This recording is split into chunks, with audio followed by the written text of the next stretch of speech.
যুক্তরাষ্ট্রের president Donald ট্রাম্পের গাজা খালি করার পরিকল্পনার বিরুদ্ধে সৌদি আরব, মিশর, জর্ডান ও সংযুক্ত আরব আমিরাতের পরিকল্পনায় উঠে এসেছে গাজার শাসন পরিচালনার নতুন কাঠামো। আন্তর্জাতিক তত্ত্বাবধানে উপত্যকাটির পুনর্গঠনে হামাসকে শাসন ব্যবস্থা থেকে সরিয়ে দেওয়ার কথা ভাবছে আরব দেশগুলো। এদিকে শনিবার গাজার শক্ত অবস্থান নেওয়ার কথা জানিয়েছে যুক্তরাষ্ট্রের প্রেসিডেন্ট ডোনাল্ড ট্রাম্প। আরও জানাচ্ছেন ঋতু সাহা।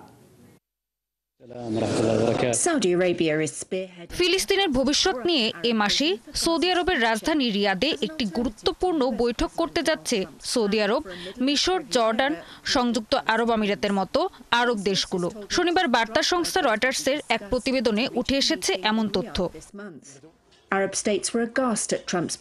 প্রতিবেদনে বলা হয়েছে, এই বৈঠকে ফিলিস্তিন নিয়ে খসড়া নানা প্রস্তাব আলোচনা করা হতে পারে। এসব প্রস্তাবের মধ্যে রয়েছে উপসাগরীয় দেশগুলোর নেতৃত্বে ফিলিস্তিন পুনর্গঠন তহবিল গঠন করা, এছাড়া হামাসকে পাশ কাটিয়ে একটি নতুন চুক্তি করা।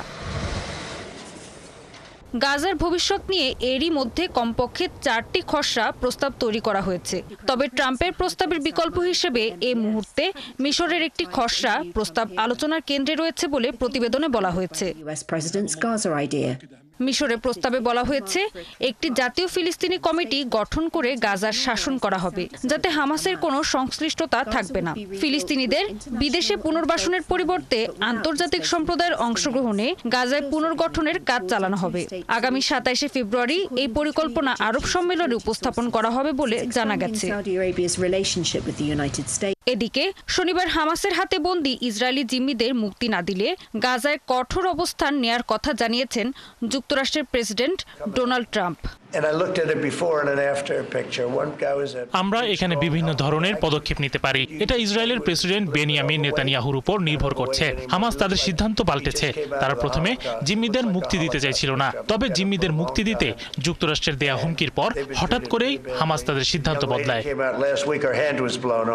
এদিকে আরব দেশগুলোর পরিকল্পনা নিয়ে হোয়াইট হাউস এখনো কোনো মন্তব্য করেনি। এর আগে যুক্তরাষ্ট্রের পররাষ্ট্রমন্ত্রী মার্কো রুবিও জানান, এই মুহূর্তে একমাত্র পরিকল্পনা হলো ট্রাম্পের পরিকল্পনা। তবে অন্যদের যদি আরো ভালো পরিকল্পনা থাকে, এটা এখনই উপস্থাপন করার যথার্থ সময়। ঋতু সাহা, 71।